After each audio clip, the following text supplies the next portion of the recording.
So here's how to see email addresses on Facebook. So it's quite simple. First of all, go to the Facebook.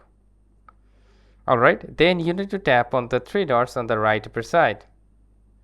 Alright, then you need to tap again on the gear icon, which is the settings. So tap on the gear icon and you will be on the settings.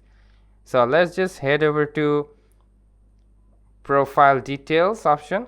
So here is the personal details option we need to go on. So tap on the details and then scroll it down until you find the profile details option once again.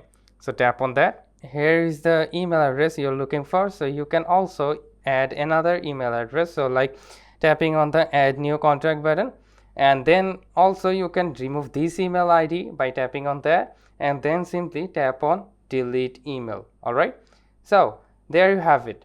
Hope this video helps you out. If yes, please leave a like and comment down below if this works, and I will catch you guys in the pretty next one. Till then, have a very good day.